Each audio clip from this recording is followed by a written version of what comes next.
ਜਾਂ ਕੈ ਮਨ ਗੁਰ ਕੀ ਪ੍ਰਤੀਤ, ਤਿਸ ਜਨ ਆਵੈ ਹਰ ਪ੍ਰਭ ਚੀਤ। ਨਿਤ ਉਠ ਗਾਵੋ ਪ੍ਰਭ ਕੀ ਬਾਣੀ, ਆਠ ਪਹਿਰ ਹਰ ਸਿਮਰੋ ਪ੍ਰਾਣੀ। ਏਕੋ ਸਿਮਰ ਨਾ ਦੂਜਾ ਭਾਉ, ਸੰਤ ਸੰਗ ਜਪ ਕੇਵਲ ਨਾਉ। ਕਹੋ ਨਾਨਕ ਜਾ ਕੇ ਨਿਰਮਲ ਭਾਗ, ਹਰ ਚਰਣੀ ਤਾਂ ਕਾ ਮਨ ਲਾਗ।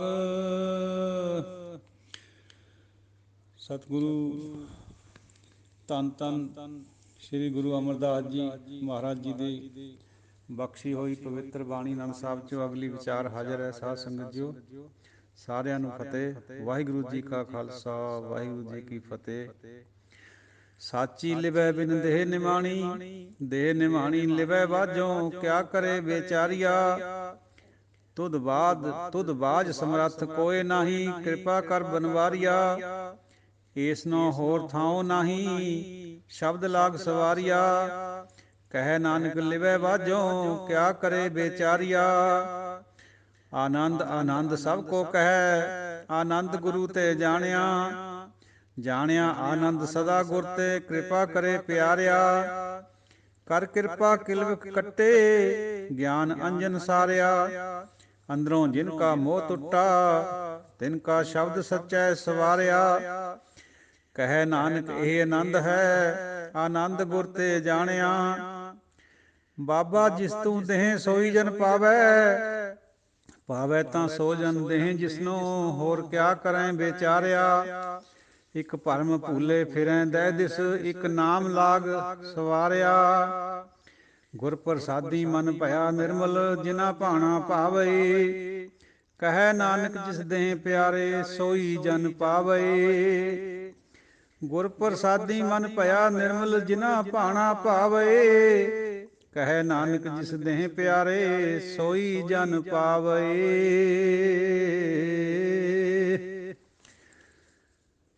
ਗੁਰਬਾਣੀ ਵਿਚਾਰ ਦੇ ਗੁਰਮੁਖ ਸੂਝਵਾਨ ਪਤਵੰਤੇ ਸਤਵੰਤੇ ਗੁਰਮੁਖ ਹੋ, ਔਰ ਬਾਕੀ ਵੀ ਸਾਰੀ ਗੁਰਸੰਗਤ ਗੁਰੂ ਖਾਲਸਾ ਜੀ, ਆਪ ਜੀ ਦੇ ਚਰਨਾਂ 'ਚ ਪ੍ਰਣਾਮ। ਵਾਹਿਗੁਰੂ ਜੀ ਕਾ ਖਾਲਸਾ, ਵਾਹਿਗੁਰੂ ਜੀ ਕੀ ਫਤਿਹ। ਅਗਲੀ ਵਿਚਾਰ ਆਨੰਦ ਸਾਹਿਬ ਦੀ ਆਪਣੀ ਹਕੀਰ ਬੁੱਧੀ ਦੁਆਰਾ ਹਾਜ਼ਰ ਹੈ। ਗੁਰੂ ਮਹਾਰਾਜ ਫਰਮਾਉਂਦੇ ਹੈ, ਸਾਚੀ ਲਿਵੈ ਬਿਨ ਦੇਹ ਨਿਮਾਣੀ। ਇਹ ਜਿਹੜੀ ਸਾਡੀ ਦੇਹ ਹੈ, ਜਿੰਨਾ ਚਿਰ ਇਹਦੇ ਵਿੱਚ ਪਰਮਾਤਮਾ ਪ੍ਰਤੀ ਖਿੱਚ ਨਹੀਂ ਪੈਦਾ ਹੁੰਦੀ, ਯਾਨੀ ਪਰਮਾਤਮਾ ਦੀ ਲਿਵ ਨਹੀਂ ਪੈਦਾ ਹੁੰਦੀ। ਲਿਵ ਸਾਧ ਸੰਗਤ ਜੀਓ ਯਾਦ ਦਾ ਪ੍ਰਬਲ ਰੂਪ ਹੈ। ਜਦੋਂ ਯਾਦ ਬਹੁਤ ਤੀਬਰ ਹੋ ਜਾਂਦੀ ਹੈ, ਉਹ ਫਿਰ ਲਿਵ ਬਣ ਜਾਂਦੀ ਹੈ। ਹਰ ਵਕਤ ਮਨ ਉੱਧਰ ਨੂੰ ਲੱਗਿਆ ਰਹਿੰਦਾ। ਸ਼ਬਦ ਕੋਈ ਮੂੰਹ ਤੋਂ ਨਿਕਲੇ ਨਾ ਨਿਕਲੇ, ਲੇਕਿਨ ਹਿਰਦਾ ਉੱਧਰ ਹੀ ਜੁੜਿਆ ਰਹਿੰਦਾ ਹਰ ਵਕਤ। ਜੇ ਇਹ ਲਿਵ ਨਹੀਂ ਹੈ ਤਾਂ ਇਹ ਦੇਹ ਨਿਮਾਣੀ ਹੈ। ਨਿਮਾਣੀ ਗਰੀਬੜੀ, ਜਿਹਦਾ ਕੋਈ ਮਾਣ ਨਾ ਹੋਵੇ।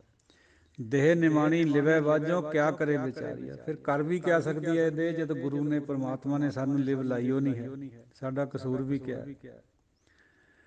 ਬਾਬਾ ਰਵਿਦਾਸ ਜੀ ਅਜਿਹਾ ਇੱਕ ਵਚਨ ਕਰਦੇ ਹੈ, ਜੋ ਪੇ ਹਮ ਨਾ ਪਾਪ ਕਰੰਤਾ, ਅਹੇ ਅਨੰਤਾ, ਪਤਿਤ ਪਾਵਨ ਨਾਮ ਕੈਸੇ ਹੁੰਤਾ। ਜੇ ਅਸੀਂ ਪਾਪੇ ਨਾ ਕਰਦੇ, ਇਹ ਮੇਰੇ ਰਾਮ ਵਾਹਿਗੁਰੂ, ਤਾਂ ਤੈਨੂੰ ਪਾਪੀਆਂ ਨੂੰ ਤਾਰਨੇ ਵਾਲਾ ਕਿਹਨੇ ਕਹਿਣਾ ਸੀ। ਫਿਰ ਦੇਖੋ ਪ੍ਰੇਮ ਦੀ ਸ਼ਿਖਰ। ਉਹੀ ਵਿਚਾਰ ਇੱਥੇ ਹੈ, ਦੇਹ ਨਿਮਾਣੀ ਲਿਵੈ ਬਾਝੋਂ। ਜਦ ਤੂੰ ਸਾਨੂੰ ਲਿਵ ਦਿੰਦਾ ਹੀ ਨਹੀਂ ਹੈ ਆਪਣੀ, ਸਾਨੂੰ ਸਿਮਰਨ ਬਖਸ਼ਦਾ ਹੀ ਨਹੀਂ ਹੈ, ਅਸੀਂ ਕਰ ਵੀ ਕਿਆ ਸਕਦੇ ਵਿਚਾਰੇ। ਤੁਧ ਬਾਝ ਸਮਰੱਥ ਕੋਇ ਨਾਹੀ, ਕਿਰਪਾ ਕਰ ਬਨਵਾਰੀਆ। ਤੇਤੋਂ ਬਿਨਾਂ ਕੋਈ ਸਮਰੱਥ ਨਹੀਂ ਹੈ ਸਾਨੂੰ ਸਵਾਰਨ ਦਾ, ਨਿਖਾਰਨ ਦਾ, ਸਾਨੂੰ ਸਿਮਰਨ ਦੇਣ ਦਾ। ਕਿਸੇ ਕੋਲ ਕੋਈ ਹੈ ਨਹੀਂ ਕੁਛ ਵੀ ਹੱਕ, ਕੇਵਲ ਤੂੰ ਹੀ ਸਮਰੱਥ ਹੈ। ਤੂੰ ਹੀ ਗੁਰੂ ਨੂੰ ਮਿਲਾ ਸਕਦਾ। ਕਿਰਪਾ ਕਰਦੇ ਹੇ ਬਨਵਾਰੀ।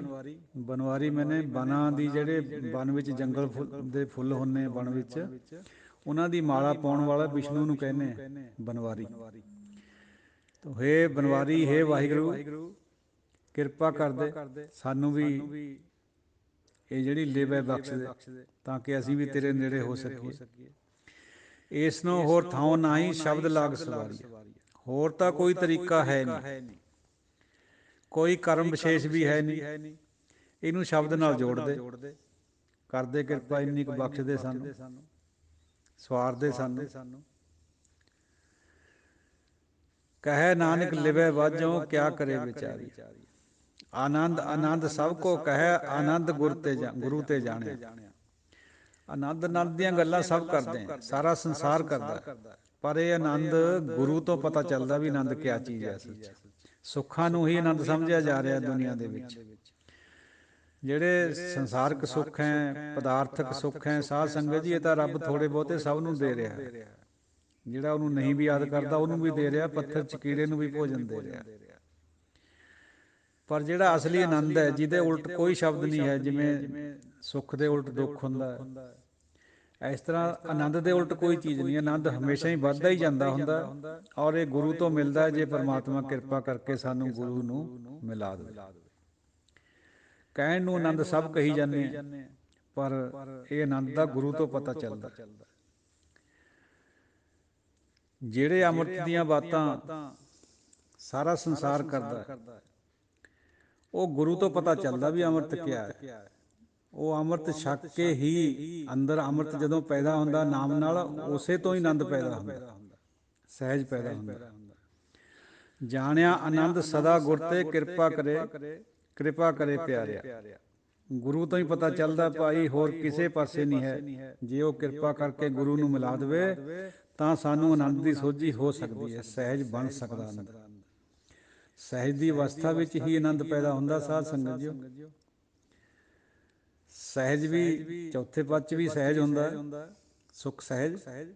ਲੇਕਿਨ ਜਿਹੜਾ ਅਸਲੀ ਸਹਿਜ ਆਨੰਦ ਹੈ, ਜਿਹੜਾ ਉਹ ਪਰਮ ਪਦ ਦੀ ਅਵਸਥਾ 'ਚ ਪੈਦਾ ਹੁੰਦਾ, ਜਿੱਥੇ ਆਰਾ ਚੱਲਦਾ ਤਾਂ ਵੀ ਕੋਈ ਮਹਿਸੂਸ ਨਹੀਂ ਹੈ, ਤੇਰਾ ਹੁਕਮ ਹੈ। ਜੇ ਦੇਗ 'ਚ ਬਾਲਿਆ ਜਾ ਰਿਹਾ ਹੈ ਤਾਂ ਵੀ ਭਾਈ ਦਿਆਲਾ ਜੀ ਉਸੇ ਦਾ ਸ਼ੁਕਰ ਕਰ ਰਹੇ ਹਾਂ ਵੀ ਤੇਰੀ ਰਜ਼ਾ, ਸਾਡਾ ਉਜ਼ਰੇ ਕੋਈ ਨਹੀਂ ਹੈ। ਉਹ ਹੈ ਸਹਿਜ ਆਨੰਦ। ਜਿਹੜਾ ਸੁੱਖ ਆਨੰਦ ਹੁੰਦਾ ਭਗਤਾਂ ਦੇ ਹਿੱਸੇ 'ਚ ਆਉਂਦਾ, ਉਹ ਵੀ ਬਹੁਤ ਉੱਚਾ ਹੈ। ਸੁੱਖਾਂ ਦੇ ਵਿੱਚ ਦੁਨੀਆ ਗਲਤਾਨ ਹੋ ਜਾਂਦੀ ਹੈ, ਪਾਗਲ ਹੋ ਜਾਂਦੀ। ਜੇ ਬੱਚਾ ਘਰ ਜੰਮ ਪਏ ਜਾਂ ਕੋਈ ਗਾਜੇ ਵਾਜੇ ਵਿਆਹ ਸ਼ਾਦੀ ਹੋਵੇ, ਕੋਈ ਹੋਰ ਉਤਸਵ ਹੋਵੇ, ਸ਼ਰਾਬਾਂ ਦੇ ਦੌਰ, ਨਸ਼ੇ ਚੱਲਦੇ, ਗਾਜੇ ਵਾਜੇ ਕਰਦੇ, ਉਹ ਵਿਚਲਿਤ ਹੋ ਜਾਂਦੇ ਸੁੱਖਾਂ ਦੇ ਵਿੱਚ। ਸੰਸਾਰ ਹੈ ਜਿਹੜਾ, ਭਗਤ ਨਹੀਂ ਹੁੰਦਾ ਹੈ। ਭਗਤ ਨੂੰ ਪਤਾ ਹੁੰਦਾ ਵੀ ਇਹ ਸਭ ਕੁਛ ਉਹਦੀ ਮਾਇਆ ਹੈ, ਅੱਜ ਹੈ ਕੱਲ੍ਹ ਨੂੰ ਨਹੀਂ ਵੀ ਹੋਣੀ। ਬੜੀ ਸਾਰੀ ਕੋਠੀ ਬਣਾ ਲਈ, ਬੜਾ ਖੁਸ਼ ਹੁੰਦਾ ਦੇਖ ਦੇਖ ਕੇ। ਭੁਚਾਲ ਦਾ ਇੱਕ ਝਟਕਾ ਆ ਗਿਆ, ਕੋਠੀ ਹੇਠਾਂ ਗਿਰ ਗਈ, ਤੇੜਾਂ ਪੱਟ ਗਈਆਂ, ਦੁੱਖ ਹੁੰਦਾ। ਤੋ ਸੁੱਖਾਂ ਦੇ ਵਿੱਚ ਸਹਿਜ ਰਹਿਣਾ, ਇਹ ਭਗਤਾਂ ਦੀ ਵਡਿਆਈ ਹੈ। ਬਹੁਤ ਮੁਸ਼ਕਿਲ ਹੈ ਅਵਸਥਾ ਵੀ, ਪਰ ਭਗਤ ਨੂੰ ਜਦ ਵੀ ਭੀੜ ਪੈਂਦੀ ਹੈ, ਭਗਤ ਨੇ ਪਰਮਾਤਮਾ ਨੂੰ ਯਾਦ ਕਰ ਲਿਆ ਹੁੰਦਾ ਤੇ ਉਹਨੂੰ ਆਉਣਾ ਪੈਂਦਾ। ਜਿਵੇਂ ਮਾਂ ਪੁੱਤ ਦੇ ਲੇਰ ਮਾਰੇ ਤੋਂ ਇੱਕਦਮ ਭੱਜਦੀ ਹੈ ਪੁੱਤਰ ਵੱਲ ਨੂੰ, ਇਸੇ ਤਰ੍ਹਾਂ ਪਰਮਾਤਮਾ ਦਾ ਪ੍ਰੇਮ ਹੁੰਦਾ ਭਗਤਾਂ ਦੇ ਨਾਲ, ਉਹਨੂੰ ਆਉਣਾ ਪੈਂਦਾ। ਬੇੜੀਆਂ ਵੀ ਖੋਲ੍ਹਣੀਆਂ ਪੈਂਦੀਆਂ ਗੰਗਾ ਦੇ ਪਾਣੀਆਂ 'ਚ, ਦੇਰੇ ਦਾ ਬੂਹਾ ਵੀ ਘੁਮਾਉਣਾ ਪੈਂਦਾ, ਕੰਧ ਵੀ ਡੇਗਣੀ ਪੈਂਦੀ ਹੈ ਸਧਨਾ ਜੀ ਖਾਤਰ।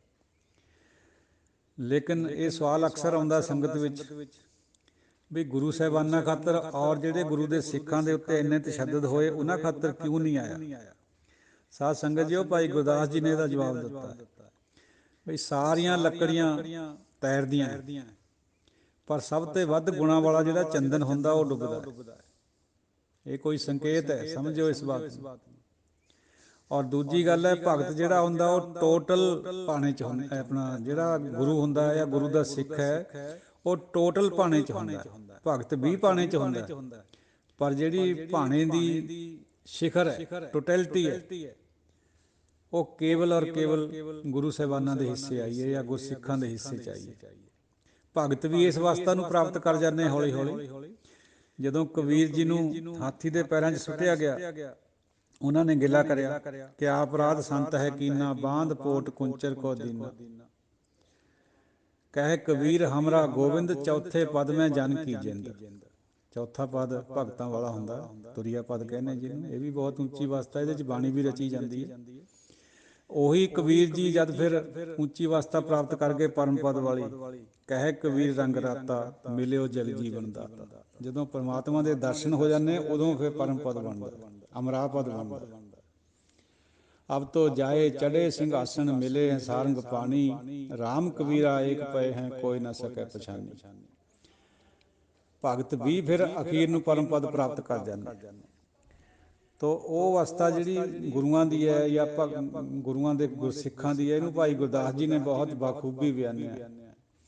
ਪੈਰੀ ਪੈ ਪਾ ਖਾਕ ਹੋਏ, ਗੁਰਸਿੱਖਾਂ ਵਿੱਚ ਵੱਡੀ ਸਮਾਈ, ਅਲੱਖ ਲਖਾਏ ਨਾ ਅਲੱਖ ਲਖਾਈ। ਇਹ ਬਿਆਨਣ ਤੋਂ ਪਹਿਲਾਂ ਇਸੇ ਪੌੜੀ ਦੇ ਵਿੱਚ ਭਾਈ ਗੁਰਦਾਸ ਜੀ ਨੇ ਉੱਪਰ ਜ਼ਿਕਰ ਕਰਿਆ ਭਗਤਾਂ ਦਾ। ਕਲਯੁਗ ਨਾਮਾ ਭਗਤ ਹੋਏ, ਫੇਰ ਦੇਹੁਰਾ ਗਾਏ ਜਿਵਾਈ। ਭਗਤ ਕਬੀਰ ਬਖਾਣੀਐ, ਬੰਦੀ ਖਾਨੇ ਤੇ ਉੱਠ ਜਾਈ। ਕਬੀਰ ਜੀ ਵੀ ਜੇਲ੍ਹ ਵਿੱਚੋਂ ਆਪਣੀ ਕਲਾ ਨਾਲ ਨਿਕਲ ਜਾਂਦੇ ਸੀ, ਸ਼ਕਤੀ ਨਾਲ, ਐਸਾ ਖਿਆਲ ਕਰਿਆ ਜਾਂਦਾ। ਔਰ ਨਾਮੇ ਨੇ ਵੀ, ਨਾਮਦੇਵ ਜੀ ਨੇ ਵੀ ਗਾਏਂ ਜਿਉਂਦੀ ਕਰੀ, ਦੇਹਰਾ ਫੇਰਿਆ। ਚਾਹੇ ਪਰਮਾਤਮਾ ਨੇ ਫੇਰਿਆ ਪਰ ਯਾਦ ਤਾਂ ਕਰਿਆ ਨਾ ਵੀ ਆ ਜਾ, ਹੁਣ ਆਉਣਾ ਪਿਆ ਉਹਨੂੰ। ਲੇਕਿਨ ਗੁਰੂ ਔਰ ਗੁਰੂ ਦੇ ਸਿੱਖ ਐਸਾ ਨਹੀਂ ਕਰਦੇ। ਅਲੱਖ ਲਖਾਏ ਨਾ ਅਲੱਖ ਲਖਾਈ। ਅੰਦਰ ਪਰਮਾਤਮਾ ਪ੍ਰਗਟ ਕਰਿਆ ਵਾ ਹੁੰਦਾ, ਲੇਕਿਨ ਉਹ ਦੱਸਣਾ ਨਹੀਂ ਚਾਹੁੰਦੇ ਵੀ ਸਾਡੇ ਅੰਦਰ ਉਹ ਹੈਗਾ। ਪਤਾ ਹੁੰਦਾ, ਸਾਰੀ ਗੱਲ ਜਾਣਦੇ ਵੀ ਹੁੰਦੇ, ਉਹਨੂੰ ਆਉਣਾ ਵੀ ਪਊਗਾ ਜੇ ਯਾਦ ਕਰ ਲੈਣ, ਪਰ ਨਹੀਂ ਕਰਦੇ। ਹੁਕਮ ਟੋਟਲ ਪਾਣਾ। ਜਿਵੇਂ ਸਾਧ ਸੰਗਤ ਜੀ ਇਸ ਗੱਲ ਨੂੰ ਇਸ ਤਰ੍ਹਾਂ ਸਮਝਿਓ, ਸਾਡੇ ਜਿਹੜੇ ਭਗਤ ਹੈ ਗੁਰਬਾਣੀ 'ਚ ਬਿਰਾਜਮਾਨ ਹੈ, ਬਹੁਤ ਜ਼ਿਆਦਾ ਸਤਿਕਾਰ ਹੈ ਉਹਨਾਂ ਦਾ ਵੀ, ਲੇਕਿਨ ਇਹ ਥੋੜ੍ਹਾ ਜਿਹਾ ਬਿਖਰੇਵਾਂ ਜ਼ਰੂਰ ਹੈ ਇਸ ਗੱਲ 'ਚ। ਗੁਰਬਾਣੀ ਵਿੱਚ, ਗੁਰੂ ਗ੍ਰੰਥ ਸਾਹਿਬ ਜੀ ਦੇ ਵਿੱਚ ਕਿਤੇ ਵੀ ਗੁਰੂ ਸਾਹਿਬਾਨਾਂ ਨੇ ਭਗਤਾਂ ਨੂੰ ਗੁਰੂ ਨਹੀਂ ਲਿਖਿਆ। ਬਾਣੀ ਭਗਤ ਰਵਿਦਾਸ ਜੀ ਕੀ, ਬਾਣੀ ਨਾਮਦੇਵ ਜੀ ਕੀ, ਸ਼ਲੋਕ ਸ਼ੇਖ ਫਰੀਦ ਕੇ ਇਸ ਤਰ੍ਹਾਂ ਸੰਬੋਧਨ ਕਰਿਆ, ਬਾ ਅਦਬ, ਇੱਜ਼ਤ ਨਾਲ, ਸਤਿਕਾਰ ਦਿੱਤਾ ਪੂਰਾ। ਅਸੀਂ ਤਾਂ ਗੁਰੂ ਸਾਹਿਬ ਦਾ ਹੀ ਅਨੁਸਰਨ ਕਰਨਾ। ਜੇ ਕੋਈ ਕਹਿੰਦਾ ਵੀ ਹੈ ਉਹਨਾਂ ਨੂੰ ਗੁਰੂ, ਤਾਂ ਇਤਰਾਜ਼ ਤਾਂ ਸਾਨੂੰ ਵੀ ਕੋਈ ਨਹੀਂ ਇਸ ਗੱਲ 'ਚ, ਕਿਉਂਕਿ ਉਹਨਾਂ ਦੀ ਅਵਸਥਾ ਵੀ ਅਖੀਰ ਨੂੰ ਫਿਰ ਗੁਰੂਆਂ ਵਰਗੀ ਓ ਬਣੀ। ਪਰਮ ਪਦ 'ਚ ਉਹ ਵੀ ਗਏ। ਤੂੰ ਹੀ ਮੋਹੀ ਮੋਹੀ ਤੋਹੀ ਅੰਤਰ ਕੈਸਾ, ਬਾਬਾ ਰਵਿਦਾਸ ਜੀ। ਔਰ ਜਿੰਨੇ ਵੀ ਇੱਕ ਲਾਰਡ ਟਾਇਨਬੀ ਹੋਇਆ ਇਤਿਹਾਸਕਾਰ, UNO ਵੱਲੋਂ ਉਹਦੀ ਡਿਊਟੀ ਲੱਗੀ ਸੀ ਬਈ ਤੁਸੀਂ ਸਾਰੇ ਧਰਮਾਂ ਦਾ ਅਧਿਐਨ ਕਰਕੇ ਕੋਈ ਪੁਸਤਕ ਲਿਖੋ। ਉਹਨੇ ਪੁਸਤਕ ਲਿਖੀ। ਕਿਸੇ ਲੇਡੀ ਨੇ ਸਵਾਲ ਪੁੱਛ ਲਿਆ ਵੀ ਟਾਇਨਬੀ ਸਾਹਿਬ, ਅੰਗਰੇਜ਼ੀ 'ਚ ਪੁੱਛਿਆ ਵੈਸੇ ਉਹਨੇ, ਵੀ ਇਹ ਦੱਸੋ ਵੀ ਸਭ ਤੋਂ ਵਧੀਆ ਧਾਰਮਿਕ ਗ੍ਰੰਥ ਕਿਹੜਾ, ਕਿਹੜੇ ਧਰਮ ਦਾ ਗ੍ਰੰਥ ਸਭ ਤੋਂ ਵਧੀਆ। ਉਹਦਾ ਜਵਾਬ ਇਹ ਸੀਗਾ ਵੀ every religious book contains truth. ਹਰ ਇੱਕ ਧਾਰਮਿਕ ਗ੍ਰੰਥ ਵਿੱਚ ਸੱਚ ਹੈ, but Guru Granth contains fullness of truth. ਪਰੰਤੂ ਗੁਰੂ ਗ੍ਰੰਥ ਸਾਹਿਬ ਜੀ ਵਿੱਚ ਸੱਚ ਦੀ ਸਮੁੱਚਤਾ ਹੈ, ਫੁੱਲਨੈਸ, ਭਰਿਆ ਪਿਆ ਸੱਚ ਨਾਲ, ਟੋਟਲ ਸੱਚ। ਇਹ ਗੱਲ 'ਚ ਅੰਤਰ ਹੈ, ਸਮਝਣ ਵਾਲੀ ਬਾਤ ਹੈ। ਇੱਕ ਪਾਸੇ ਦੁੱਧ ਹੈ, ਇੱਕ ਪਾਸੇ ਮੱਖਣ ਕੱਢਿਆ ਹੋਇਆ। ਫਿਰ ਸਵਾਲ ਕਰਿਆ ਲੇਡੀ ਨੇ ਟਾਇਨਬੀ ਨੂੰ ਵੀ ਸਭ ਤੋਂ ਵਧੀਆ ਮਨੁੱਖ ਕਿਹੜਾ ਲੱਗਿਆ, ਕਿਹੜੇ ਧਰਮ ਦਾ। ਤਾਂ ਉਹਦਾ ਸਪਾਟ ਜਵਾਬ ਆਇਆ ਵੀ ਉਹ ਸਿੱਖ ਜਿਹਨੇ ਦਾੜਾ ਪ੍ਰਕਾਸ਼ਿਆ ਹੋਇਆ ਔਰ ਕੇਸਾਂ ਦਾ ਕਤਲ ਨਹੀਂ ਕਰਦਾ। ਅਗਲਾ ਸਵਾਲ ਫਿਰ ਰੱਖ ਦਿੱਤਾ ਵੀ ਸਭ ਤੋਂ ਕੋਝਾ ਮਨੁੱਖ ਕਿਹੜਾ ਹੈ, ਜਿਹੜਾ ਦੇਖਣ ਨੂੰ ਚੰਗਾ ਨਾ ਲੱਗੇ। ਉਹਦਾ ਜਵਾਬ ਇਹ ਸੀ ਵੀ ਉਹ ਸਿੱਖ ਜਿਹਨੇ ਦਾੜੀ ਕੱਟੀ ਵੀ ਹੁੰਦੀ, ਕੇਸਾਂ ਦਾ ਕਤਲ ਕਰਿਆ ਵਾ ਹੁੰਦਾ। ਇਹ ਅੰਗਰੇਜ਼ ਦੇ ਜਵਾਬ ਹੈ, ਸੁਣਿਓ ਧਿਆਨ ਦੇ ਨਾਲ ਸਾਧ ਸੰਗਤ ਜੀ। ਇੰਨੀ ਪ੍ਰਤੀਤ ਉਹਨੇ ਸਿੱਖਾਂ ਦੀ ਕਰੀ ਹੈ, ਗ੍ਰੰਥ ਸਾਹਿਬ ਜੀ ਦੀ ਔਰ ਦਾੜੇ ਦੀ, ਕੇਸਾਂ ਦੀ, ਜਿਹੜਾ ਕਿ ਸਾਨੂੰ ਬਹੁਤ ਅਟਮੋਸਟ ਜ਼ਰੂਰੀ ਹੈ। ਸਿੱਖ ਬਾਗੀ ਹੋ ਜਾਂਦਾ ਜੇ ਕੇਸ ਕਤਲ ਕਰ ਦੇਵੇ। ਔਰ ਚਾਰੇ ਜਿਹੜੀਆਂ ਕੁਰਹਿਤਾਂ ਉਹਨਾਂ ਦੇ ਵਿੱਚ ਮੇਨ ਕੁਰਹਿਤ ਇਹੀ ਹੈ, ਕੇਸਾਂ ਦਾ ਕਤਲ ਕਰਨਾ। ਜਿੱਥੇ ਅੰਮ੍ਰਿਤ ਛਕਾਇਆ ਗਿਆ ਸੀ ਉਸ ਤਖਤ ਦਾ ਨਾਂ ਹੀ ਕੇਸਗੜ੍ਹ ਸਾਹਿਬ। ਤੋ ਭਾਈ ਮਰਦਾਨੇ ਨੂੰ ਵੀ ਗੁਰੂ ਨਾਨਕ ਸਾਹਿਬ ਨੇ ਆਪਣੇ ਨਾਲ ਤੁਰਨ ਤੋਂ ਪਹਿਲਾਂ ਇਹੀ ਵਚਨ ਕਿਹਾ ਸੀ ਵੀ ਕੇਸਾਂ ਦਾ ਕਤਲ ਨਹੀਂ ਕਰਨਾ, ਆਏ ਗਏ ਦੀ ਸੇਵਾ ਕਰਨੀ ਹੈ ਸੰਤਾਂ ਦੀ। ਤੋ ਕੇਸ ਸਿੱਖੀ ਦਾ ਇੱਕ ਧੁਰਾ ਹੈ, ਕੇਸਾਂ ਤੋਂ ਸਿੱਖ ਪਛਾਣਿਆ ਜਾਂਦਾ ਹੈ। ਕੇਸਾਂ ਦਾ ਕਤਲ ਕਰਕੇ ਅੰਦਰ ਅਗਰ ਸਿੱਖੀ ਹੈ ਵੀ ਸਹੀ, ਉਹ ਵੀ ਮੁਬਾਰਕ ਹੈ, ਪਰ ਕੇਸਾਂ ਤੋਂ ਬਿਨਾਂ ਸਿੱਖ ਨਹੀਂ ਹੋ ਸਕਦਾ, ਪਤਿਤ ਹੋ ਜਾਂਦਾ ਉਹ। ਤੋ ਗੁਰੂ ਸਾਹਿਬ ਫਰਮਾਨ ਕਰਦੇ ਹੈ, ਕਰ ਕਿਰਪਾ ਕਿਲਵਿਖ ਕੱਟੇ, ਗਿਆਨ ਅੰਜਨ ਸਾਰਿਆ। ਅੰਜਨ ਮੈਨੇ ਸੁਰਮਾ, ਔਰ ਕਿਰਪਾ ਕਰਕੇ ਉਹਨੇ ਸਾਡੇ ਪਾਪ ਕੱਟ ਦਿੱਤੇ ਔਰ ਗਿਆਨ ਦਾ ਸੁਰਮਾ ਅੱਖਾਂ 'ਚ ਪਾ ਦਿੱਤਾ। ਸੁਰਮਾ ਪਾਉਣ ਨਾਲ ਸਾਧ ਸੰਗਤ ਜੀ ਨਿਗਾਹ ਠੀਕ ਹੋ ਜਾਂਦੀ ਹੈ। ਜਿਹੜਾ ਕੋਈ ਜਾਲਾ ਵਗੈਰਾ ਹੁੰਦਾ ਦੂਰ ਹੋ ਜਾਂਦਾ, ਗਿੱਡ ਹੁੰਦੀ ਅੱਖਾਂ 'ਚ ਉਹ ਵੀ ਹਟ ਜਾਂਦੀ ਹੈ ਪਾਣੀ ਆ ਕੇ। ਇਹ ਗਿਆਨ ਦਾ ਸੁਰਮਾ ਗੁਰੂ ਨੇ ਅੱਖਾਂ 'ਚ ਪਾਇਆ ਜਦੋਂ, ਫਿਰ ਆਨੰਦ ਦੀ ਸੋਝੀ ਆਈ ਔਰ ਸਾਰੇ ਕਿਲਵੇ ਪਾਪ ਅੰਦਰੋਂ ਕੱਟੇ ਗਏ। ਅੰਦਰੋਂ ਜਿਨ ਕਾ ਮੋਹ ਟੁੱਟਾ ਤਿਨ ਕਾ ਸ਼ਬਦ ਸੱਚੈ ਸਵਾਰਿਆ। ਜਿਹਦਾ ਅੰਦਰੋਂ ਗੁਰੂ ਨੇ ਮੋਹ ਤੋੜ ਦਿੱਤਾ, ਕੱਟ ਦਿੱਤਾ, ਉਹਦਾ ਸ਼ਬਦ, ਉਹਦਾ ਜ਼ਿੰਦਗੀ ਦਾ ਚੱਲਣ ਔਰ ਉਹਦੀ ਬੋਲ ਬਾਣੀ, ਇਹ ਸੱਚੇ ਨੇ ਸਵਾਰ ਦਿੱਤਾ ਹੁੰਦਾ। ਜ਼ਿੰਦਗੀ ਜਿਉਣ ਦਾ ਢੰਗ, ਬੋਲਣ ਚੱਲਣ ਦਾ ਢੰਗ, ਸਲੀਕਾ, ਇਹ ਅੰਦਰ ਤੇ ਗੁਰੂ ਮੋਹ ਤੋੜ ਕੇ ਫਿਰ ਸਾਡਾ ਸਵਾਰਦਾ, ਨਿਖਾਰਦਾ। ਘੜੀਏ ਸ਼ਬਦ ਸੱਚੀ ਟਕਸਾਲ, ਫਿਰ ਇਹ ਜ਼ਿੰਦਗੀ ਦਾ ਚੱਲਣ ਸਾਡਾ ਸਹੀ ਹੁੰਦਾ। ਅਦਰਵਾਈਜ਼ ਤਾਂ ਅਸੀਂ ਐਵੇਂ ਸਮਝਦੇ ਹੁੰਦੇ ਵੀ ਅਸੀਂ ਪੂਰੇ ਹਾਂ ਗੁਰੂ ਤੋਂ। ਗੁਰੂ ਦੇ ਜਿੰਨਾ ਚਿਰ ਆਪਾਂ ਗੁਰੂ ਦੀ ਭੇਂਟ ਨਹੀਂ ਕਰਦੇ, ਗੁਰੂ ਦੇ ਅੱਗੇ ਝੁਕਦੇ ਨਹੀਂ ਹੈ ਅੰਦਰ ਤੋਂ, ਤਨ ਮਨ ਤੋਂ, ਉਹਨਾਂ ਚਿਰ ਸਾਡਾ ਕੁਛ ਵੀ ਸਹੀ ਨਹੀਂ ਹੁੰਦਾ, ਸਭ ਕੁਛ ਹਉਮੈ 'ਚ ਹੁੰਦਾ। ਕਹੈ ਨਾਨਕ ਇਹ ਆਨੰਦ ਹੈ, ਆਨੰਦ ਗੁਰ ਤੇ ਜਾਣੇ। ਇਹ ਹੈ ਆਨੰਦ, ਜਿਹਦਾ ਮੋਹ ਟੁੱਟ ਗਿਆ ਔਰ ਉਹਦਾ ਜਿਹੜਾ ਜ਼ਿੰਦਗੀ ਦਾ ਚੱਲਣ ਹੈ ਉਹ ਸੱਚੇ ਨੇ ਸਵਾਰ ਦਿੱਤਾ, ਗਿਆਨ ਦਾ ਸੁਰਮਾ ਅੱਖਾਂ 'ਚ ਪਾ ਦਿੱਤਾ। ਇਹ ਆਨੰਦ ਹੈ ਭਾਈ। ਬਾਬਾ ਜਿਸ ਤੂੰ ਦੇਹ ਸੋਈ ਜਨ ਪਾਵੇ, ਜਿਹਨੂੰ ਤੂੰ ਬਖਸ਼ਦਾ ਹੈ। ਇਹ ਬਾਬਾ, ਇਹ ਗੁਰੂ ਜੀਓ, ਜਿਹਨੂੰ ਤੂੰ ਬਖਸ਼ਦਾ ਹੈ ਉਹੀ ਜਨ ਇਸ ਧਨ ਨੂੰ ਪਾਉਂਦਾ, ਆਨੰਦ ਨੂੰ ਪਾਉਂਦਾ। ਪਾਵੇ ਤਾਂ ਸੋ ਜਨ ਦੇਹ ਜਿਸਨੂੰ, ਜਿਸਨੂੰ ਤੂੰ ਦਿੰਦਾ ਹੈ ਉਹੀ ਜਨ ਇਹਨੂੰ ਪਾਉਂਦਾ ਹੈ। ਹੋਰ ਕਿਆ ਕਰੇ ਵਿਚਾਰਿਆ। ਇਹ ਸ਼ਬਦ ਨੂੰ ਕਰੇ ਨਹੀਂ ਪੜ੍ਹਨਾ ਸਾਧ ਸੰਗਤ ਜੀ, ਕਰੇ ਬਹੁਤਿਆਂ ਦੀ ਆਉਂਦੀ ਹੈ ਵਿਆਕਰਨ ਇਹ। ਹੋਰ ਕਿਆ ਕਰੇ ਵਿਚਾਰਿਆ, ਹੋਰ ਬਾਕੀ ਦੇ ਵਿਚਾਰੇ ਕਿਆ ਕਰਨ। ਜੇ ਕੱਕਾ ਰਾਰੇ ਨੂੰ ਦਲਾਈਆਂ ਹੁੰਦੀਆਂ ਫਿਰ ਇੱਕ ਦੀ ਗੱਲ ਹੋਣੀ ਸੀ, ਇੱਥੇ ਬਹੁਤਿਆਂ ਦੀ ਗੱਲ ਆ ਗਈ। ਔਰ ਪਾਵੇ ਸ਼ਬਦ ਆ ਰਿਹਾ ਉੱਪਰ, ਇਹ ਇਕੱਲੇ ਖਾਤਰ ਹੈ। ਪਾਵੇ ਤਾਂ ਸੋ ਜਨ, ਉਹ ਜਨ ਪਾਉਂਦਾ ਹੈ, ਪਾਵੇ ਨਹੀਂ ਹੈ, ਪਾਵੇ ਇਕੱਲੇ ਖਾਤਰ ਆਉਂਦਾ। ਔਰ ਕਰੇ ਸ਼ਬਦ ਬਹੁਤਿਆਂ ਖਾਤਰ ਆਉਂਦਾ। ਇਹ ਭੇਦ ਹੈ ਗੁਰ ਵਿਆਕਰਨ ਦਾ। ਇੱਕ ਭਰਮ ਭੂਲੇ ਫਿਰੈ ਦਹਿ ਦਿਸ, ਇੱਕ ਨਾਮ ਲਾਗ ਸਵਾਰੀਆ। ਪਾਤਸ਼ਾਹ ਫਰਮਾਉਂਦੇ ਹੈ, ਇਕਨਾਂ ਨੂੰ ਤੈ ਭਰਮਾਂ 'ਚ ਪਾਇਆ ਹੋਇਆ, ਦਸੇ ਦਿਸ਼ਾ 'ਚ ਭੌਂਦੇ ਫਿਰਦੇ, ਇਕਨਾਂ ਨੂੰ ਨਾਮ ਦੇ ਨਾਲ ਜੋੜ ਕੇ ਉਹਨਾਂ ਨੂੰ ਸਵਾਰ ਦਿੰਦਾ। ਨਾਨਕ ਨਾਮੈ ਲਾਏ ਸਵਾਰਿਆਨ, ਸ਼ਬਦੇ ਲਏ ਮਿਲਾਏ। ਗੁਰ ਪ੍ਰਸਾਦੀ ਮਨ ਭਇਆ ਨਿਰਮਲ, ਜਿਨ੍ਹਾਂ ਭਾਣਾ ਭਾਵੇ। ਜਿਨ੍ਹਾਂ ਨੂੰ ਉਹਦਾ ਭਾਣਾ ਮੰਨਣਾ ਆ ਗਿਆ, ਚੰਗਾ ਲੱਗਣ ਲੱਗ ਗਿਆ, ਉਹ ਗੁਰੂ ਦੀ ਕਿਰਪਾ ਦੇ ਨਾਲ ਉਹਨਾਂ ਦਾ ਮਨ ਨਿਰਮਲ ਹੋ ਜਾਂਦਾ। ਭਾਣਾ ਮੰਨਣ ਵਿੱਚ ਅਸੀਂ ਨਹੀਂ ਹੈ, ਕਹਿੰਦੇ ਜ਼ਰੂਰ ਹੈ ਪਰ ਮੰਨ ਨਹੀਂ ਹੁੰਦਾ ਭਾਣਾ। ਮਨਵਾਓ ਲੰਦਾ, ਇਹ ਗੱਲ ਜੁਦੀ ਹੈ, ਪਰ ਅਸੀਂ ਨਹੀਂ ਮੰਨਦੇ। ਜਿਹੜਾ ਮੰਨਣ ਲੱਗ ਗਿਆ ਭਾਣੇ ਨੂੰ ਉਹ ਤਾਂ ਸੰਤ ਬਣ ਜਾਂਦਾ, ਫਿਰ ਉਹ ਤਾਂ ਪੱਕਾ ਗੁਰਸਿੱਖ ਬਣ ਜੂਗਾ। ਮੰਨਣਾ ਹੀ ਪੈਂਦਾ, ਚਾਹੇ ਆਪ ਮੰਨ ਜਾਓ ਚਾਹੇ ਉਹ ਮਨਾ ਲੈਂਦਾ। ਫਿਰ ਕਹੈ ਨਾਨਕ ਜਿਸ ਦੇਹ ਪਿਆਰੇ, ਸੋਈ ਜਨ ਪਾਵੇ। ਪਾਤਸ਼ਾਹ ਫਰਮਾਉਂਦੇ ਹੈ ਵੀ ਜਿਹਨੂੰ ਤੂੰ, ਹੇ ਪਿਆਰੇ ਜੀਓ, ਜਿਹਨੂੰ ਤੂੰ ਇਹ ਦਾਤ ਬਖਸ਼ਦਾ ਹੈ ਉਹੀ ਜਨ ਪਾਉਂਦਾ ਇਸ ਦਾਤ ਨੂੰ।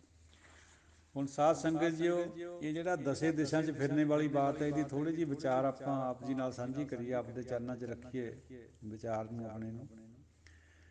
ਇੱਕ ਭਰਮ ਭੂਲੇ ਫਿਰੈ ਦਹਿ ਦਿਸ, ਇੱਕ ਨਾਮ ਲਾਗ ਸਵਾਰੀ। ਭਰਮ ਭੁੱਲਿਆਂ ਤੋਂ ਕਿਆ ਮੁਰਾਦ ਹੈ? ਬਹੁਤ ਗਹਿਰਾ ਅਧਿਐਨ ਹੈ ਗੁਰੂ ਸਾਹਿਬਾਨਾਂ ਦਾ, ਭਗਤ ਸਾਹਿਬਾਨਾਂ ਦਾ। ਦੇਖੋ, ਧਿਆਨੀ ਧਿਆਨ ਲਾਵੇਂ, ਗਿਆਨੀ ਗਿਆਨ ਕਮਾਵੇਂ। ਭਗਉਤੀ ਰਹਿਤ ਜੁਗਤਾ, ਜੋਗੀ ਕਹਿਤ ਮੁਕਤਾ। ਤਪਸੀ ਤਪੈ ਰਾਤਾ। ਧਿਆਨੀ ਧਿਆਨ ਲਾਉਂਦੇ, ਗਿਆਨੀ ਗਿਆਨ ਕਮਾਉਂਦੇ, ਭਗਉਤੀ ਜੁਗਤੀਆਂ ਨਾਲ ਰਹਿੰਦੇ, ਜੋਗੀ ਕਹਿੰਦੇ ਅਸੀਂ ਮੁਕਤ ਹਾਂ। ਤਪਸੀ ਤਪਾਂ 'ਚ ਲੱਗੇ ਹੋਏ ਆ, ਸਰੀਰ ਨੂੰ ਯਾਤਨਾਵਾਂ ਦੇ ਰਹੇ ਆ, ਸਾਰੇ ਭਰਮਾਂ 'ਚ ਪਏ ਹੋਏ। ਮੋਨੀ ਮੋਨ ਧਾਰੀ, ਸੰਨਿਆਸੀ ਬ੍ਰਹਮਚਾਰੀ, ਉਦਾਸੀ ਉਦਾਸ ਸਰਾਤਾ। ਇਹ ਜਿਹੜੇ ਮੋਨ ਧਾਰਦੇ ਹੈ ਔਰ ਸੰਨਿਆਸੀ ਹੈ ਜਿਹੜੇ, ਉਹ ਬ੍ਰਹਮਚਾਰੀ ਕਰਦੇ ਹੈ, ਪਰਿਵਾਰ ਤੋਂ ਦੂਰ ਰਹਿੰਦੇ ਹੈ, ਉਦਾਸੀ ਉਦਾਸ ਪਾਲਦੇ ਹੈ, ਇਹ ਵੀ ਸਭ ਭਰਮਾਂ 'ਚ ਪਾਏ ਹੋਏ।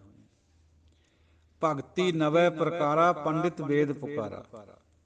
9 ਪ੍ਰਕਾਰ ਦੀ ਭਗਤੀ ਪੰਡਤਾਂ ਨੇ ਔਰ ਵੇਦਾਂ ਨੇ ਦੱਸੀ ਹੋਈ ਹੈ। ਇਹ ਗੁਰਮਤਿ ਦਾ ਖਿਆਲ ਨਹੀਂ ਹੈ ਵੀ ਭਗਤੀ 9 ਕਿਸਮ ਦੀ ਹੁੰਦੀ ਹੈ, ਇਹ ਉਹਨਾਂ ਦਾ ਖਿਆਲ ਹੈ। ਪੰਡਿਤ ਵੇਦ ਪੁਕਾਰਾ, ਸਾਡੇ ਵਾਸਤੇ ਤਾਂ ਗੁਰੂ ਨੂੰ ਤਨ ਮਨ ਦੇਣਾ, ਗੁਰੂ ਦੇ ਹੋ ਜਾਣਾ ਹੀ ਭਗਤੀ ਹੈ। ਸਮਰਪਣ ਕਰ ਦੇਣਾ, ਟੋਟਲ ਸਮਰਪਣ। ਦੀਵੇ ਬੱਤੀ ਦੀ ਭਗਤੀ ਨਹੀਂ ਹੈ ਸਿੱਖੀ 'ਚ ਬਹੁਤੀ ਕਬੂਲ। ਉਹ ਤਾਂ ਸੰਗਤ ਖਾਤਰ ਹੁੰਦਾ, ਚਾਨਣੇ ਦੀ ਲੋੜ ਹੁੰਦੀ ਹੈ। ਗੁਰੂ ਤਾਂ ਤਨ ਮਨ ਚਾਹੁੰਦਾ ਹੈ। ਜੇ ਉਹਦੇ ਹੋ ਜਾਈਏ ਸਭ ਕੁਛ ਹੈ, ਨਹੀਂ ਕੁਛ ਵੀ ਨਹੀਂ ਹੈ। ਤੋ ਜਿਹੜੀਆਂ ਬਾਕੀ ਦੀਆਂ ਭਗਤੀਆਂ 9 ਪ੍ਰਕਾਰ ਦੀਆਂ, ਉਹ ਭਾਈ ਗੁਰਮਤਿ ਵਿੱਚ ਉਹ ਸਾਰੀਆਂ ਹੀ ਉਸੇ ਵਿੱਚ ਆ ਜਾਂਦੀਆਂ, ਸਮਰਪਣ ਦੇ ਵਿੱਚ ਹੀ। ਚਾਹੇ ਪਾਦ ਭਗਤੀ ਹੈ, ਪੈਰਾਂ ਦੀ ਭਗਤੀ ਹੈ, ਚਾਹੇ ਸੁਣਨ ਭਗਤੀ ਹੈ, ਚਾਹੇ ਕੋਈ ਵੀ ਭਗਤੀਆਂ ਹੋਣ। ਗ੍ਰਸਤੀ, ਗ੍ਰਸਤ ਧਰਮਾਤਾ। ਗ੍ਰਸਤੀ ਸਮਝਦੇ ਆ ਵੀ ਅਸੀਂ ਤਾਂ ਜੀ ਗ੍ਰਸਤੀ ਹਾਂ, ਸਾਨੂੰ ਤਾਂ ਗੁਰਬਾਣੀ ਵੀ ਮਾਨਤਾ ਦਿੰਦੀ ਹੈ ਵੀ ਗ੍ਰਸਤੀ ਚੰਗੀ ਹੈ। ਉਹ ਇਸੇ ਵਿੱਚ ਧਰਮਾਤਮਾ ਬਣੀ ਫਿਰੀ ਜਾਂਦੇ। ਗੱਲ ਇਹ ਨਹੀਂ ਹੈ, ਗ੍ਰਸਤੀ ਉੱਤਮ ਹੈ, ਇਹਦੇ 'ਚ ਕੋਈ ਡਾਊਟ ਨਹੀਂ ਹੈ। ਸਾਰਿਆਂ ਭਗਤਾਂ ਨੇ, ਗੁਰੂ ਸਾਹਿਬਾਨਾਂ ਨੇ ਗ੍ਰਸਤੀਆਂ ਕਰੀਆਂ, ਪਰ ਇਹਦਾ ਮਤਲਬ ਇਹ ਨਹੀਂ ਵੀ ਗ੍ਰਸਤੀ 'ਚ ਰਹਿ ਕੇ ਹੀ ਬੰਦਾ ਪਵਿੱਤਰ ਹੋ ਜਾਊਗਾ। ਨਹੀਂ ਨਹੀਂ ਨਹੀਂ, ਗ੍ਰਸਤੀ 'ਚ ਰਹਿ ਕੇ ਉਹਨੂੰ ਪਾਉਣਾ ਹੈ, ਮੈਂ ਤੋੜਨੀ ਹੈ, ਗੁਰੂ ਕੋਲ ਜਾਣਾ ਹੈ, ਸੰਗਤ ਕਰਨੀ ਹੈ, ਫਿਰ ਗ੍ਰਸਤੀ ਪ੍ਰਵਾਨ ਹੁੰਦੀ ਹੈ। ਇਹ ਠੀਕ ਹੈ, ਬਾਕੀ ਸਾਰੇ ਚੱਲਣਾ ਨਾਲੋਂ ਗ੍ਰਸਤੀ ਪ੍ਰਧਾਨ ਹੈ, ਪਰ ਇਹਦੇ ਵਿੱਚ ਵੀ ਸਫਲਤਾ ਉਦੋਂ ਹੀ ਮਿਲਣੀ ਹੈ ਜਦੋਂ ਅਸੀਂ ਉਹਦੇ ਹੋ ਜਾਈਏ। ਕੱਲੀ ਗ੍ਰਸਤੀ ਕਰਕੇ ਕੋਈ ਸਮਝੇ ਵੀ ਮੈਂ ਹੁਣ ਧਰਮਾਤਮਾ ਬਣ ਗਿਆ, ਇਹ ਠੀਕ ਨਹੀਂ ਹੈ। ਇੱਕ ਸ਼ਬਦੀ ਬਹੁ ਰੂਪ ਅਵਧੂਤਾ। ਕਈ ਲੋਕ ਇੱਕੋ ਸ਼ਬਦ ਬੋਲੀ ਜਾਂਦੇ, ਅਲੱਖ ਅਲੱਖ ਅਲੱਖ ਅਲੱਖ। ਅਸੀਂ ਜਦੋਂ ਛੋਟੇ ਹੁੰਦੇ ਸੀ, ਸਾਡੇ ਲਾਗ ਇੱਕ ਡੇਰੇ ਤੋਂ ਸਾਧ ਆਇਆ ਕਰਦਾ ਸੀ, ਸੱਪ ਦੀ ਸ਼ਕਲ ਦੀ, ਉਹਦੇ ਕੋਲ ਇੱਕ ਛੋਟੀ ਜਿਹੀ ਖੁੰਡਾ ਜਿਹਾ ਫਕੜਿਆ ਹੋਇਆ ਹੁੰਦਾ ਸੀ। ਉਹ ਖੜਦਾ ਨਹੀਂ ਸੀ ਹੁੰਦਾ, ਦੋਹਾਂ ਪੈਰਾਂ ਨੂੰ ਉੱਪਰ ਹੇਠਾਂ ਲੱਤਾਂ ਨੂੰ ਕਰੀ ਜਾਇਆ ਕਰਦਾ ਸੀ, ਨਾਲੇ ਅਲੱਖ ਅਲੱਖ ਕਹੀ ਜਾਂਦਾ ਹੁੰਦਾ ਸੀ। ਇਹ ਸਾਰਾ ਭੇਖ ਹੈ। ਬਹੁ ਰੂਪ ਅਵਧੂਤਾ, ਕਈ ਕਿਸਮ ਦੇ ਰੂਪ ਬਣਾਉਂਦੇ ਜਿਹੜੇ ਅਵਧੂਤ ਹੈ। ਕਾਪੜੀ, ਕੌਤੇ, ਜਾਗੂਤਾ। ਕੇਦਾਰਨਾਥ ਜਾਂਦੇ ਜਿਹੜੇ ਕਾਪੜੀਏ, ਕੌਤੇ ਜਗਰਾਤੇ ਕਰਨ ਵਾਲੇ। ਇੱਕ ਤੀਰਥ ਨਾਤਾ, ਕਈ ਤੀਰਥਾਂ ਪਰੇ ਨਹਾਉਂਦੇ ਫਿਰੀ ਜਾਂਦੇ। ਨਾਥ ਫਿਰਿਓ ਲੀਏ ਸਾਤ ਸਮੁੰਦਰਨ, ਲੋਕ ਗਇਓ ਪਰ ਲੋਕ ਗਵਾਇਓ। ਇਹ ਸਾਰੇ ਭਰਮ ਚ ਪਾਏ ਹੋਏ ਆ, ਜਿਹੜੇ ਬਾਤ ਆ ਰਹੀ ਹੈ ਉੱਪਰ। ਇੱਕ ਭਰਮ ਭੁੱਲੇ ਫਿਰੈਂ ਦਹਿ ਦਿਸ, ਸਾਰੀਆਂ ਦਿਸ਼ਾਵਾਂ 'ਚ ਭਰਮਾਂ 'ਚ ਪਾਈ ਵੀ ਦੁਨੀਆ ਉਹਨੇ, ਹੁਕਮ ਹੈ ਉਹਦਾ।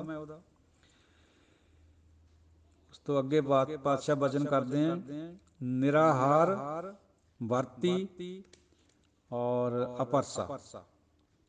ਕਈ ਰੋਟੀ ਨਹੀਂ ਖਾਂਦੇ, ਨਿਰਾਹਾਰ ਹੋ ਜਾਂਦੇ। ਕਈ ਵਰਤ ਰੱਖਦੇ ਆ, ਕਈ ਅਪਰਸ ਹੈ, ਉਹ ਕਹਿੰਦੇ ਜੀ ਅਸੀਂ ਆਪਣੇ ਹੱਥ ਦੀ ਬਣਾ ਕੇ ਰੋਟੀ ਖਾਣੀ, ਦੂਜੇ ਦੀ ਨਹੀਂ ਖਾਣੀ। ਕਈ ਲੋਹੇ ਦੀ ਭਾਂਡਿਆਂ 'ਚ ਖਾਂਦੇ।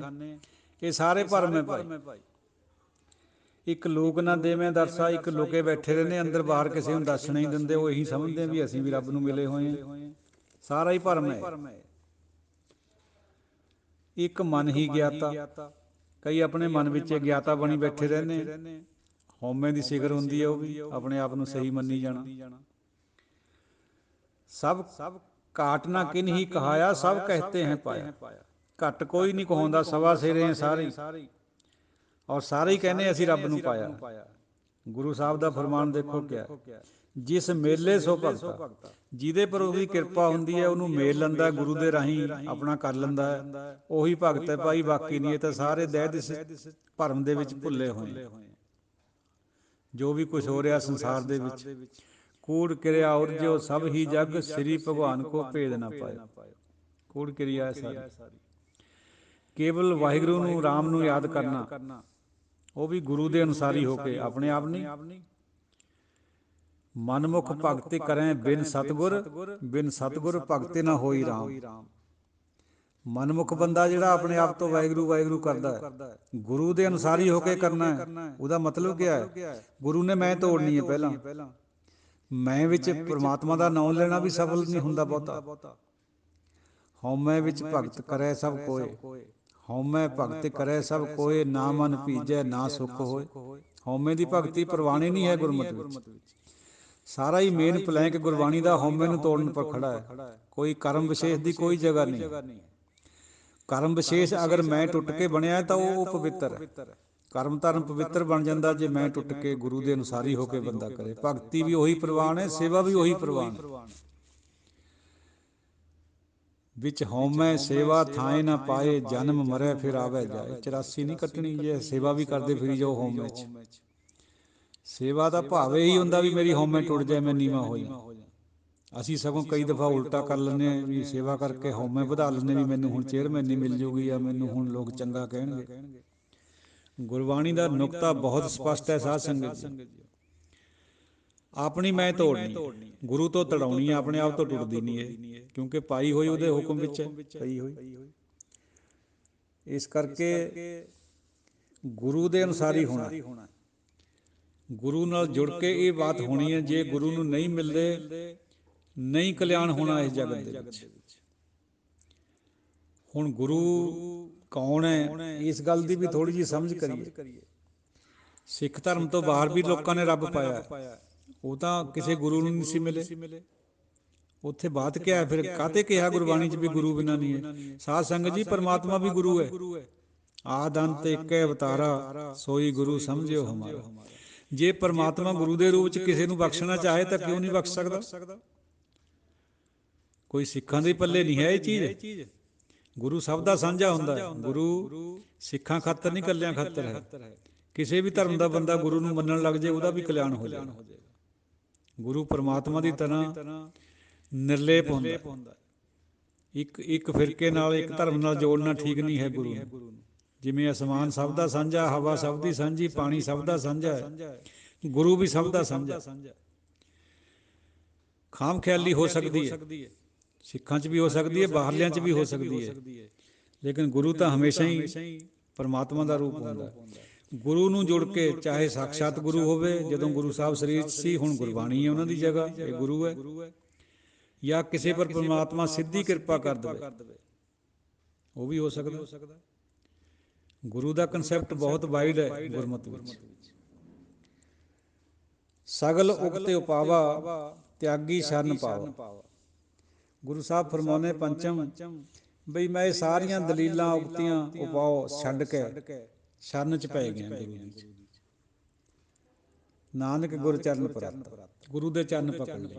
ਆਹ ਨਿਚੋੜ ਕੱਢ ਦਿੱਤਾ ਉਹਨਾਂ ਨੇ ਵੀ ਇਹ ਦਸੇ ਦਿਸ਼ਾ 'ਚ ਫਿਰਨੇ ਵਾਲੇ, ਭੌਣੇ ਵਾਲੇ ਬੰਦੇ ਜੋ ਵੀ ਕਰ ਰਹੇ ਹੈ, ਸਿਰਫ ਆਪਣੇ ਮਨ ਤੋਂ ਕਰ ਰਹੇ, ਜਾਂ ਇਹਨਾਂ ਦੀ ਦੌੜ ਬੜੀ ਤੋਂ ਬੜੀ ਆਤਮਾ ਤੱਕ।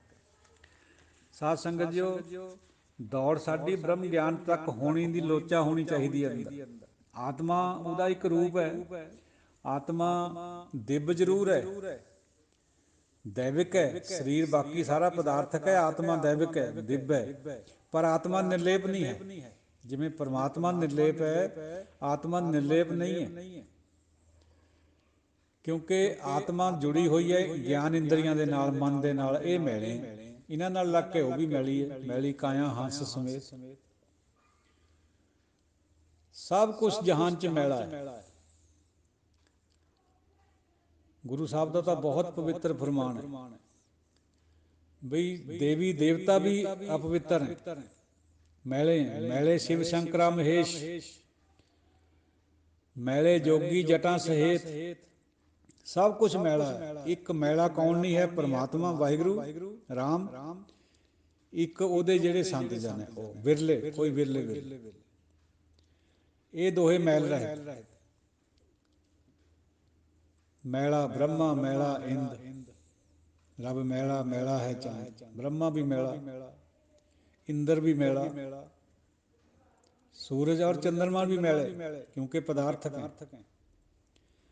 ਬਹੁਤ ਕਲੀਅਰ ਸੰਦੇਸ਼ ਹੈ ਗੁਰਮਤਿ ਦਾ ਵੀ ਕੇਵਲ ਗੁਰੂ ਜਾਂ ਗੁਰੂ ਦਾ ਕੋਈ ਵਿਰਲਾ ਸੰਤ, ਇਹ ਨਿਰਮਲ ਹੈ, ਇਹ ਮੈਲ ਰਹਿਤ ਹੈ। ਬਾਕੀ ਸਾਰੀ ਸ੍ਰਿਸ਼ਟੀ ਨੂੰ ਮੈਲ ਲੱਗੀ ਹੋਈ ਹੈ ਹਉਮੈ ਦੀ। ਤੋ ਸਾਧ ਸੰਗਤ ਜੀਓ, ਕਾਫੀ ਵਿਚਾਰ ਹੋਈ, ਆਪ ਜੀ ਨਾਲ ਸਾਂਝ ਪਾਈ ਹੈ। ਬੁੱਧੀ ਤੁੱਛ ਹੈ, ਇਹ ਕਦੇ ਨਾ ਕਦੇ ਕੋਈ ਪੁਕਾਈ ਜ਼ਰੂਰ ਖਾਂਦੀ ਹੈ। ਇਸ ਕਰਕੇ ਸੰਗਤ ਬਖਸ਼ਣਹਾਰ ਹੈ। ਗੁਰੂ ਤਾਂ ਹਮੇਸ਼ਾ ਹੀ ਦਿਆਲੂ ਕਿਰਪਾਲੂ ਹੈ। ਬਖਸ਼ਿਓ। ਥੋੜ੍ਹੀ ਜਿਹੀ ਵਿਚਾਰ ਇੱਕ ਹੋਰ ਖਿਆਲ ਆ ਗਈ ਹਟਦੇ। ਕੱਲ੍ਹ ਵਿਚਾਰ ਕਰੀ ਸੀ 5 ਸ਼ਬਦਾਂ ਦੀ, ਉਹਦਾ ਜਵਾਬ ਭਾਈ ਗੁਰਦਾਸ ਜੀ ਨੇ ਵੀ ਲਿਖਿਆ ਹੋਇਆ ਵੀ 5 ਸ਼ਬਦ ਕਿਹੜੇ ਹੈ। 5 ਸ਼ਬਦ ਗੁਰ ਸ਼ਬਦ ਲਿਵ, ਪੰਜੂ ਪੰਜੇ ਪੰਜੀ ਲਾਣੇ। ਉਹ ਭਾਈ ਗੁਰੂ ਦੇ ਸ਼ਬਦ ਦੀ ਲਿਵ ਹੀ 5 ਸ਼ਬਦ ਹੈ। ਸਾਰੀ ਬਾਣੀ ਹੀ 5 ਸ਼ਬਦ ਹੈ। ਪੰਜਾਂ 25 ਹੁੰਨੇ, 25 ਪ੍ਰਕਿਰਤੀਆਂ ਵਾਲਾ ਇਹ ਸਰੀਰ ਹੈ। ਜੇ ਗੁਰੂ ਦੇ ਸ਼ਬਦ ਦੀ ਲਿਵ ਲੱਗ ਗਈ, 5 ਸ਼ਬਦ ਵੀ ਵਿੱਚੇ ਆ ਗਏ, ਤੇ ਜਿਹੜੀ 25 ਪ੍ਰਕਿਰਤੀਆਂ ਵਾਲਾ ਸਰੀਰ ਹੈ, ਇਹ ਵੀ ਸੋਧਿਆ ਗਿਆ। ਇਹ ਭਾਈ ਗੁਰਦਾਸ ਜੀ ਨੇ 5 ਸ਼ਬਦ ਦੀ ਵਿਆਖਿਆ ਕਰੀ ਹੈ। ਤਾਂ ਕੋਈ ਖਾਸ ਸ਼ਬਦ ਕੱਢ ਕੇ ਬਾਣੀ ਚੋਂ ਵੀ ਇਹ 5 ਸ਼ਬਦ ਹੈ, ਇਸ ਤਰ੍ਹਾਂ ਦੀ ਬਾਤ ਨਹੀਂ ਹੈ। ਬੇਸ਼ੱਕ 5 ਸਾਜ਼ ਕਿ ਉਸ ਟਾਈਮ ਹੁੰਦੇ ਸੀਗੇ, ਉਹਨਾਂ ਦੀ ਜਿਹੜੀ ਆਵਾਜ਼ ਹੈ ਉਹਨੂੰ ਕਹਿੰਦੇ ਸੀਗੇ ਵੀ ਇਹ 5 ਸ਼ਬਦ ਵੱਜਦੇ, ਪਰ ਸਾਰੀ ਬਾਣੀ ਹੀ 5 ਸ਼ਬਦ ਹੈ ਅਸਲ 'ਚ। ਸਾਰੀ ਬਾਣੀ ਨਾਦ ਹੈ, ਅਨਹਦ ਹੈ। ਸੰਸਾਰ ਜਿਹੜਾ ਹੈ ਇਹਦਾ ਸਬਜੈਕਟ ਹੁੰਦਾ ਹੈ ਗਿਆਨ, ਪ੍ਰੂਡੈਂਸ, ਨੌਲੇਜ। ਜਿਹੜਾ ਮਨ ਹੈ ਇਹਦਾ ਸਬਜੈਕਟ ਹੁੰਦਾ ਜ਼ਮੀਰ, ਮੋਰਲਿਟੀ, ਸਤੋਗੁਣ। ਔਰ ਜਿਹੜੀ ਆਤਮਾ ਹੈ ਉਹਦਾ ਸਬਜੈਕਟ ਹੁੰਦਾ ਬ੍ਰਹਮ ਗਿਆਨ। ਇਹ ਅਲੱਗ ਅਲੱਗ ਚੀਜ਼ਾਂ। ਸੰਸਾਰ ਨੂੰ ਤਾਂ ਗਿਆਨ ਤਾਂ ਹੀ ਮਤਲਬ ਹੈ, ਸੰਸਾਰ ਗਿਆਨ ਇਕੱਠਾ ਕਰਨਾ ਚਾਹੁੰਦਾ ਵਿਦਵਾਨ, ਅਸੀਂ ਲੋਕ ਵਿਦਵਾਨ ਇਕੱਠਾ, ਵਿਦਵਤਾ ਇਕੱਠੀ ਕਰਨੀ ਚਾਹੁੰਦੇ। ਇਸ ਤੋਂ ਵੱਧ ਸਾਡਾ ਮਕਸਦ ਨਹੀਂ ਹੁੰਦਾ ਕੋਈ ਵੀ, ਪਾਉਣਾ ਨਹੀਂ ਚਾਹੁੰਦੇ ਅਸੀਂ, ਸਿਰਫ ਜਾਣਨੇ ਤੱਕ ਦਾ ਮਤਲਬ ਹੁੰਦਾ, ਟੂ ਨੋ ਬਸ। ਟੂ ਇੰਜੋਏ ਨਹੀਂ ਕਰਦੇ। ਸੰਤ ਇੰਜੋਏ ਕਰਦਾ, ਆਹੀ ਫਰਕ ਹੈ ਸੰਤ ਦਾ ਔਰ ਵਿਦਵਾਨ ਦਾ। ਸੰਤ ਆਪਣੇ ਪਿਆਰੇ ਦੀ ਗਲੀ ਤੱਕ ਪਹੁੰਚੇਗਾ ਚਾਹੇ ਸਿਰ ਪਾੜ ਜੇ, ਲੇਕਿਨ ਜਿਹੜਾ ਵਿਦਵਾਨ ਹੈ, ਆਰਫ ਹੈ, ਅੱਖਰ ਆਉਨੇ ਜਿਹਨੂੰ, ਉਹ ਉਸ ਰਸਤੇ ਪਰ ਤਾਂ ਜ਼ਰੂਰ ਚੱਲਦਾ ਹੈ ਪਰ ਗਲੀ 'ਚ ਨਹੀਂ ਪਹੁੰਚਦਾ ਕਦੇ ਵੀ। ਔਰ ਇਹ ਵੀ ਗੱਲ ਕਹੀ ਜਾਂਦੀ ਹੈ ਦਾਨਿਆਂ ਦੁਆਰਾ ਵੀ ਜਿਹੜਾ ਮਸ਼ਾਲਚੀ ਹੁੰਦਾ, ਜਿਹਦੇ ਹੱਥ 'ਚ ਮਸ਼ਾਲ ਹੁੰਦੀ ਹੈ, ਔਰ ਜਿਹੜਾ ਵਿਦਵਾਨ ਹੁੰਦਾ ਹੈ, ਇਹਨਾਂ ਦਾ ਹਨੇਰਾ ਕਦੇ ਨਹੀਂ ਜਾਂਦਾ। ਵਿਦਵਾਨ ਦੇ ਅੰਦਰ ਸਭ ਤੋਂ ਜ਼ਿਆਦਾ ਹਨੇਰਾ ਹੁੰਦਾ, ਕਿਉਂਕਿ ਅੰਦਰ ਮੈਂ ਬੈਠੀ ਹੁੰਦੀ ਹੈ ਵੀ ਮੈਂ ਵਿਦਵਾਨ ਹੈ। ਇਹੀ ਹਨੇਰਾ ਲੋਕਾਂ ਨੂੰ ਚਾਨਣਾ ਕਰ ਦੂਗਾ ਵਿਦਵਾਨ, ਆਪਣਾ ਹਨੇਰਾ ਨਹੀਂ ਦੂਰ ਹੁੰਦਾ ਉਹਦਾ ਕਦੇ। ਹਨੇਰਾ ਹਉਮੈ ਦਾ, ਦੂਜੇ ਭਉ ਦਾ, ਇਹ ਨਹੀਂ ਕਦੇ ਵੀ ਜਾਂਦਾ। ਸਾਧ ਸੰਗਤ ਜੀ, ਉਹ 2 ਸ਼ਬਦ ਹੋਰ ਆਉਂਦੇ ਉਹਨੇ, ਸੰਤੋਖਣਾ ਔਰ ਤ੍ਰਿਪਤਣਾ।